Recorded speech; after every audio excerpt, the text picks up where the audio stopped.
Sinemania. Kali ini Yupo Sinmak hadir dengan membawakan sebuah alur cerita film yang di dalamnya terdapat unsur komedi, romantis, dan agak horor ya gengs. Film ini dirilis pada tahun 2020 yang lalu di Thailand. Diceritakan kisah seorang gadis indigo yang tengah patah hati. Ia berusaha mengobati luka di hatinya dengan melakukan sebuah perjalanan di mana setiap tempat yang ia kunjungi adalah di mana hubungannya dengan sang mantan kekasih dimulai. Pokoknya bakalan seru banget ya gengs. Oke, nggak perlu banyak basa-basi, langsung aja kita simak alur ceritanya. Cerita bermula dari seorang gadis yang tengah melakukan perjalanan ke sebuah tempat penginapan untuk pergi berlibur. Setelah tiba di tempat penginapan, ia terkejut oleh seorang pemilik penginapan yang tiba-tiba muncul dari belakangnya. Kemudian Lin diajak untuk mengikutinya dan melihat tempat penginapannya. Sesampainya di depan rumah, Lin memperhatikan sekitar. Tempat tersebut tampak seram dan terlihat sepi. Kemudian setelah menghantarkan Lin, Pak Kos berpamitan kepada Lin untuk pergi ke kuil. Lin yang penasaran kemudian bertanya kepada Pak Kos apakah akan diadakan sebuah perayaan. Tapi ternyata Pak Kos menjelaskan bahwa ada upacara pemakaman karena sepupunya meninggal akibat tenggelam di kanal dan ternyata kanal tersebut bersebelahan dengan penginapan Lin. Setelah itu, Lin masuk ke kamarnya dan membongkar barang bawaannya. Tiba-tiba, telepon pun berbunyi. Ia mendapat telepon dari temannya yang menanyakan kabar Lin. Lin menunjukkan kamarnya yang bernuansa pedesaan. Lalu, temannya yang iseng malah berkomentar kalau mungkin saja pernah ada orang yang meninggal di kamar tersebut. Sontak, Lin pun ketakutan. Ia langsung memegangi bagian lehernya dan ternyata ia lupa membawa jimat Buddha keberuntungan miliknya. Di saat Lin sedang gosok gigi, tiba-tiba terdengar suara ketukan pintu. Lin penasaran lalu keluar untuk melihatnya. Ternyata sepi dan tidak ada seorang pun. Lin teringat akan obrolannya tadi dengan Pak Kos. Lalu, ia berlari dan masuk ke dalam selimut sambil berdoa. Tiba-tiba Lin melihat ke arah atap. Di sana terlihat seekor tokek yang kemudian jatuh dan membuat Lin terkejut. Lin meminta bantuan ke penginapan sebelah, tapi bukannya seseorang yang ditemuinya, melainkan radio yang tiba-tiba menyala. Lin lari dan kembali lagi ke kamarnya, dan di saat ia membuka pintu kamarnya,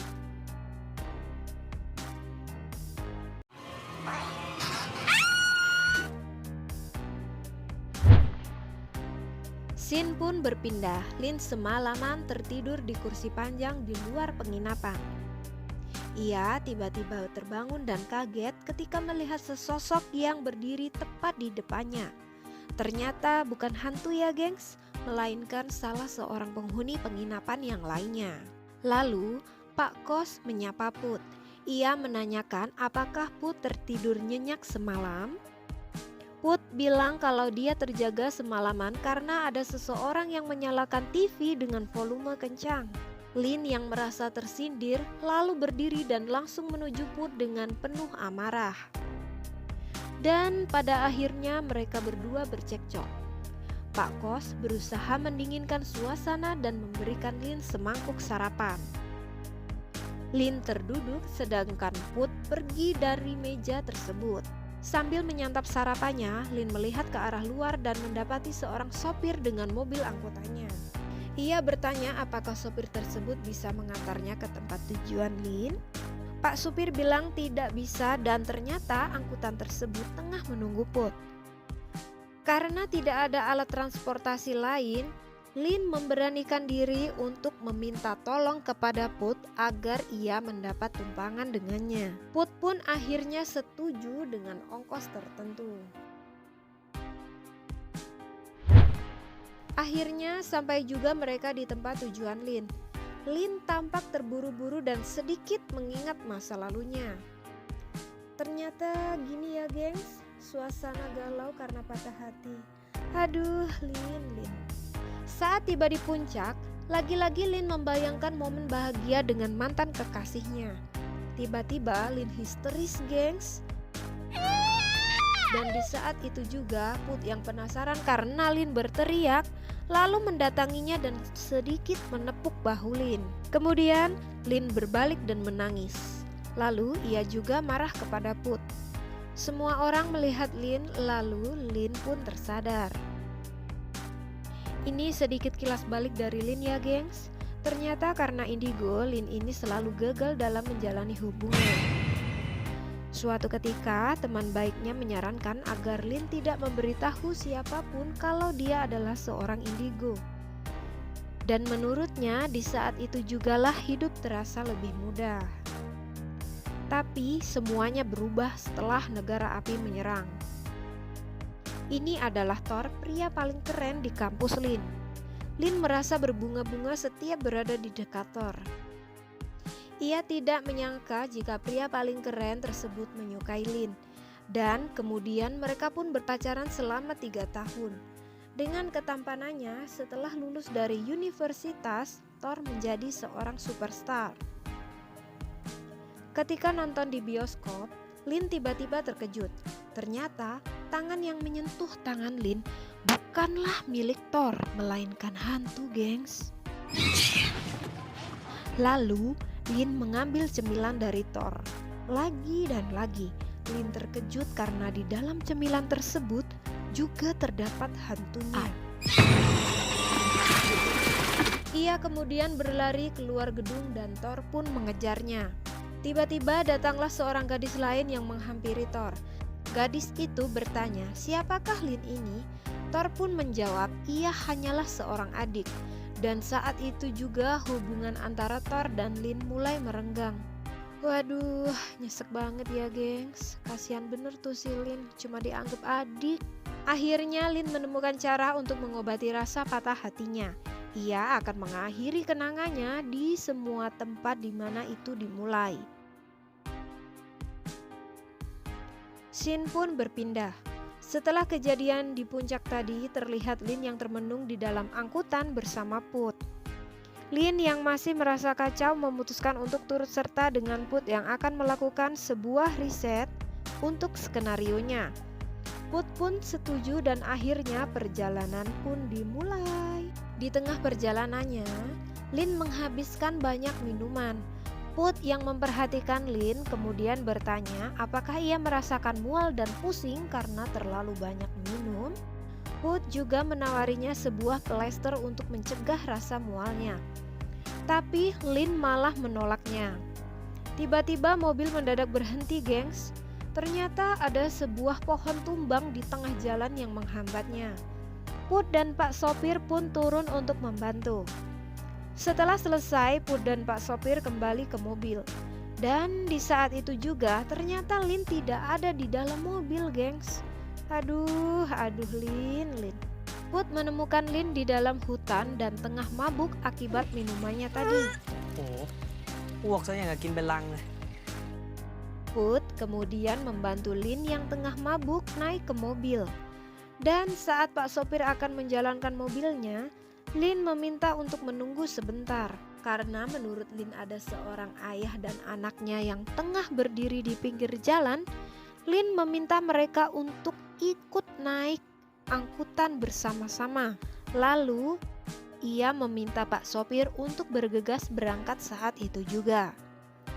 Dan di sepanjang perjalanannya, Put yang memang seorang penulis naskah skenario mendapatkan ide untuk menuliskan kisah gadis tersebut.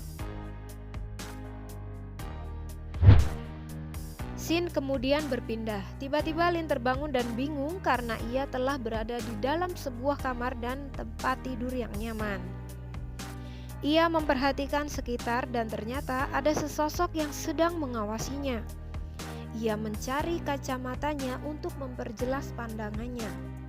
Dan tiba-tiba, singkat cerita, makan malam pun tiba.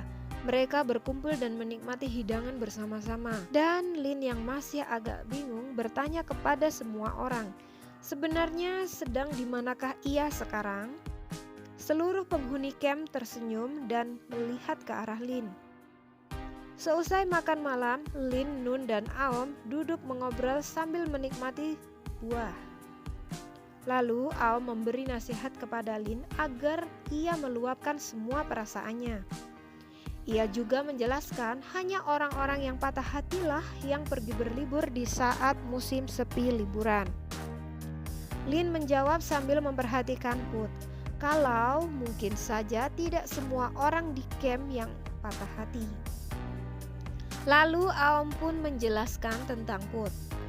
Ia menceritakan bahwa Put memiliki mantan kekasih seorang sutradara. Tapi entah bagaimana tiba-tiba si sutradara tersebut malah berkencan dengan aktornya. Put pun merasa sangat kecewa dan ia datang ke sini untuk melakukan riset karena ia akan menulis skenario film horor.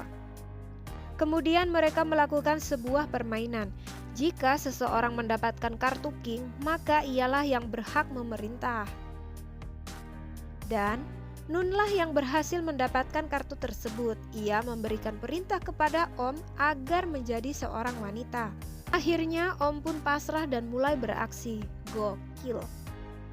Tiba-tiba cuaca berubah, gengs. Guyuran derasnya air hujan menambah serunya permainan. Dan singkat cerita, keseruan pun berakhir. Setelah membersihkan diri, Lin, Put, dan Vitaya tampak berkumpul bersama. Saat itu Vitaya mengatakan kalau sedari tadi Nun belum juga keluar dari dalam toilet. Om yang kemudian muncul mengatakan kalau hal tersebut hanya karena si Vitaya terlalu paranoid dan khawatir dengan Nun. Dan di saat yang bersamaan terdengarlah suara si Nun yang meminta bantuan. Langsung saja mereka berlari menuju sumber suara. Aduh mama ternyata nyangkut tuh si Nun. Ternyata penyebab Nun tersangkut dan susah keluar adalah bantalan kentut, gengs. Aduh, ada-ada aja si Nun ini. Nun pun akhirnya dapat keluar dari atas bilik kamar mandi tersebut. Pagi hari pun tiba. Tampak sesosok yang sedang menunggui Lin tertidur. Lin terbangun dan menggunakan kacamatanya. Dan ketika ia berbalik, tiba-tiba Put dan Aom yang penasaran dan keheranan menanyai Lin kenapa ia berkomat kamit. Lin bilang kalau ia shock karena ia telah melihat sesosok hantu. Akhirnya Lin ikut dengan Put dan berboncengan naik motor. Put yang amatir dalam mengendarai motor tampak meliuk-liukan arah sepeda motor tersebut. Lin dan Put berusaha menyalakan mesin motor milik Om yang tiba-tiba mati di saat terjatuh tadi. Tapi mereka tidak berhasil dan memutuskan untuk meneruskan perjalanan dengan berjalan kaki. Setelah mendaki gunung dan menuruni lembah, akhirnya sampai juga mereka di tempat tujuan Put. Rumah tersebut tampak sepi dan tak berpenghuni. Kemudian Put menyarankan agar Lin membersihkan diri. Sedangkan Put akan mencoba melihat kondisi di dalam rumah Karai. Setelah itu mereka berdua menunggu sambil beristirahat di beranda rumah Karai. Lin yang penasaran bertanya kepada Put, sebenarnya apakah tujuan ia menemui Karai? Put pun menjelaskan kalau Karai dapat melihat makhluk tak kasat mata alias hantu.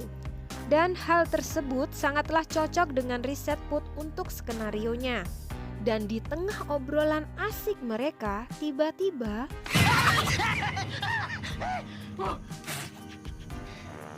aduh, kaget banget ya gengs, berasa jedak-jeduk di jantung. Kemudian Put memberikan Lin sebuah pakaian yang ia ambil dari dalam rumah Karai. Ia menyarankan agar Lin mandi dan membersihkan diri. Malam pun tiba. Lin terlihat bersih setelah mandi dan berganti pakaian. Aduh, si Put sampai bengong gitu gengs ngeliat Lin yang barusan mandi. Kemudian Lin duduk dan mengeluarkan makanan ringan dari dalam tasnya. Put pun berkata jika yang ia bawa itu hanyalah cemilan dan bukan makanan yang sesungguhnya. Lalu ia menawari Lin sebuah bungkusan nasi yang ia bawa dari camp tadi pagi. Malam pun kian berlalu. Saat itu, Lin yang lelah kemudian tertidur. Tiba-tiba ada nyamuk yang hinggap di pipi Lin. Sontak Put pun refleks untuk mengusir nyamuk tersebut. Akan tetapi Lin malah terbangun dan ia curiga terhadap Put kalau saja Put akan berbuat jahat terhadapnya. Kemudian Lin melihat ke arah laptop Put dan ia mendapati fotonya. Ia langsung bertanya untuk apakah foto tersebut. Put pun menjelaskan kalau fotonya itu akan dijadikan sebagai karakter utama dalam naskahnya. Tiba-tiba Lin merasakan mulas, lalu meledakkan sebuah bom yang tak bisa ia tahan. เป็นไรอะปวดขี้เหรอ เปล่า Put bilang ke Lin apakah ia mau ditemani BAB karena di sana tidak terdapat toilet dan harus membuat lubang saat BAB. Lin malu dan menolaknya. Akhirnya ia pergi sendiri dengan terbirit-birit. Lin berusaha menemukan alat untuk menggali lubang BAB. Ia masuk ke sebuah gudang dan akhirnya menemukan sebuah cangkul. Namun, di saat ia akan melangkah untuk mengambil cangkul tersebut, tiba-tiba saat Lin menemukan cangkul, ternyata ia menginjak sesuatu. Ia terkejut dan lari menuju Put. Ia berusaha memberitahu Put apa yang telah terjadi, tapi tiba-tiba Karai muncul dan memotong pembicaraan mereka. Lalu Put bertanya kepada Karai, kemana sajakah ia seharian tadi? Karai dengan santainya menjawab kalau dia dari pemakaman dan telah memakan banyak sesajen. Tapi kemudian ia berusaha melucu untuk mencairkan suasana. Lalu mereka diajak masuk ke dalam rumah. Saat duduk dan ngobrol bersama, Karai bilang kalau dia teringat akan almarhum istrinya. Karena baju yang dipakai oleh Lin adalah milik sang istri, sontak Lin terkejut dan ia ingin melepaskan baju tersebut.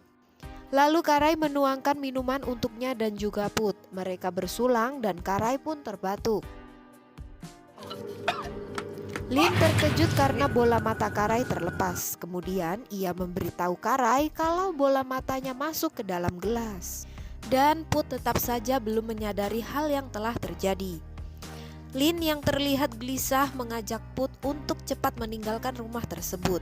Ia beralasan kebelet pipis. Lalu ia langsung menarik Put keluar rumah. Setelah sampai di tengah kebun, mereka berhenti dan Lin bilang ke Put kalau ternyata ia tadi hanya berbohong dan ia akan berkata kalau ternyata Karai itu telah meninggal. Lagi-lagi Karai muncul dengan tiba-tiba. Karai yang seolah-olah tahu lalu menghentikan ucapan Lin dan ia berkata kepada Lin agar tidak membicarakannya di belakang. Kemudian sambil berjalan ke arah hamparan sawah, Karai bercerita tentang kehidupannya dan akhirnya mereka bertiga hanyut dalam obrolan masa lalu Karai. Malam semakin larut. Karai menyiapkan tempat tidur terpisah untuk Put dan Lin. Tapi Lin yang merasa ketakutan sejak tadi kemudian memilih untuk tidur bersama dengan Put. Pagi hari pun tiba. Put yang terbangun heran karena di sekitarnya tampak sepi. Karai dan Lin juga tidak terlihat. Ia lalu bangun dan berkeliling mencari mereka. Dan di saat itu juga Put baru mengetahui hal yang sebenarnya.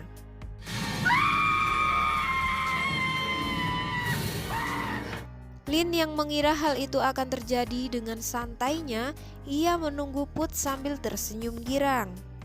Dan dengan tergagap, Put memberitahu Lin kalau ternyata Karai telah meninggal dunia. Put lalu mengajak Lin untuk bergegas lari dan meninggalkan tempat tersebut. Mereka pun terus berjalan di tengah hutan hingga hari menjadi gelap.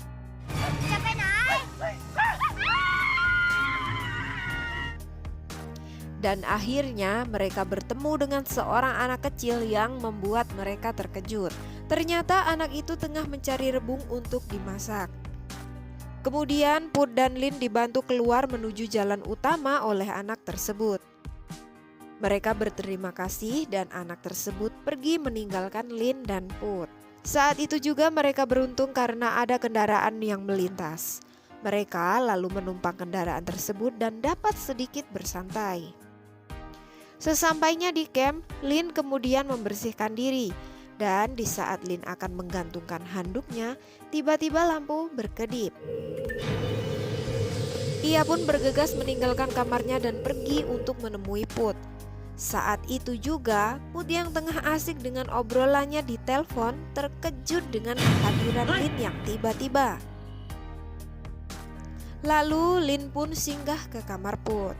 Saat ia akan duduk, Put mencegah Lin karena ternyata terdapat selembar kertas milik Put. Ternyata selain seorang penulis skenario, Put adalah seorang blogger kecantikan. Lin yang iseng lalu menggoda Put. Tak kalah iseng, Put pun membalas keisengan Lin. Ia berlagak seperti seorang gadis dan menawarkan sebuah produk skincare. Dan saat Put mengusapkan krim ke wajah Lin, tampaklah Lin yang tersipu malu. Di tengah obrolan santainya, mereka menikmati beberapa gelas minuman untuk menghangatkan diri. Dan akhirnya mereka menghabiskan malam bersama. Sang surya mulai menyinari. Lin terbangun dan menggulingkan kaki Put yang menindihnya. Put terbangun dan mengajak Lin untuk pergi sarapan bersama.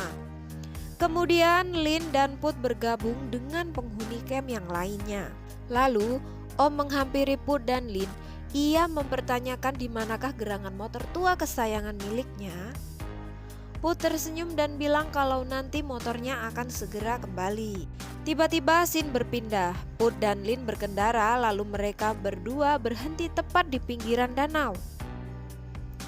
Put bercerita kalau disinilah kantornya, tempat untuk ia berkonsentrasi menulis naskahnya. Lin duduk di dekat Put dan ia ingin Put menceritakan tentang naskah yang ia tulis. Lalu Put bercerita panjang lebar mengenai isi naskah, tetapi menurut Lin cerita yang ditulis oleh Put terasa membosankan. Ia pun berusaha merubah jalan ceritanya. Ia mengisahkan bahwa ada sepasang muda-mudi yang tengah duduk di pinggiran hutan.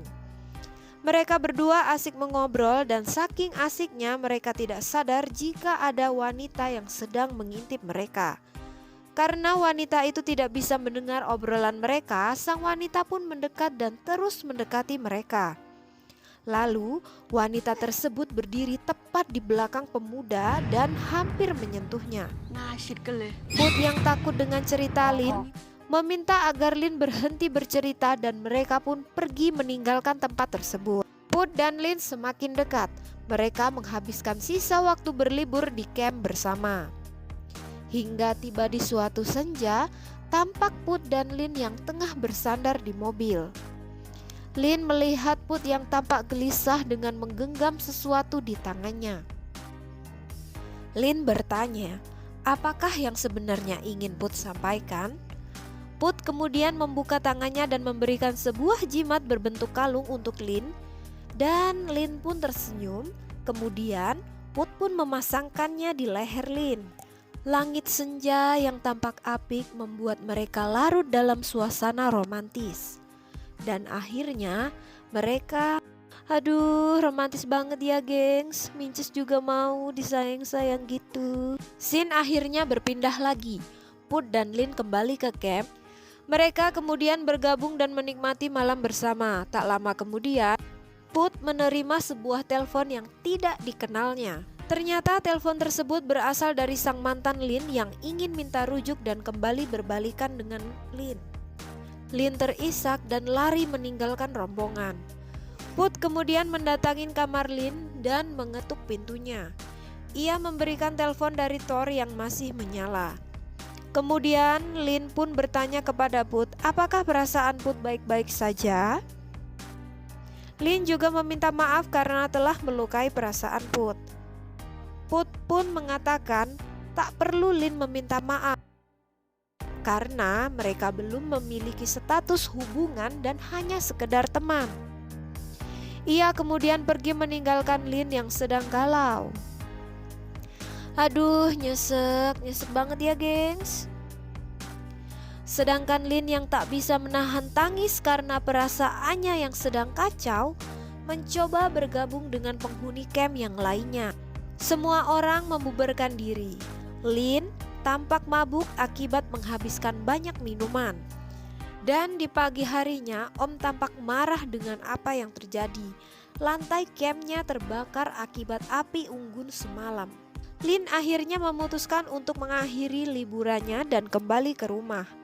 Ia berpamitan dengan semua penghuni camp dan pergi tanpa menunggu Put kembali. Scene kemudian berpindah. Terlihat Lin yang ceria bergandengan tangan dengan Thor. Dan di saat itu juga tiba-tiba Lin melihat seorang kakek tua yang hendak menyeberang jalan.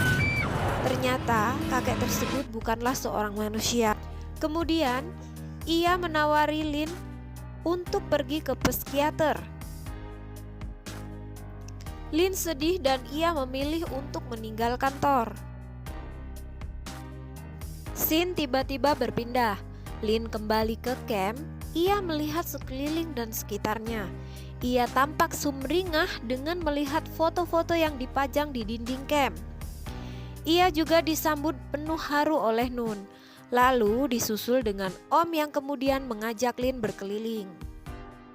Lin yang sebenarnya menunggu kehadiran Put duduk bersantai di bawah pohon sambil mendengarkan musik kesayangannya. Tak lama kemudian, Om pun menyusul Lin yang tengah bersantai. Ia menenangkan Lin dan bilang kalau Put pasti akan datang malam nanti. Lin tampak kecewa karena Put yang tak kunjung tiba. Dan akhirnya ia membuang jauh kalung pemberian Put. Dan di saat itu juga tiba-tiba Put muncul.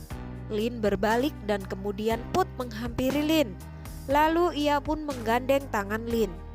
Mereka tampak senang dan berbahagia.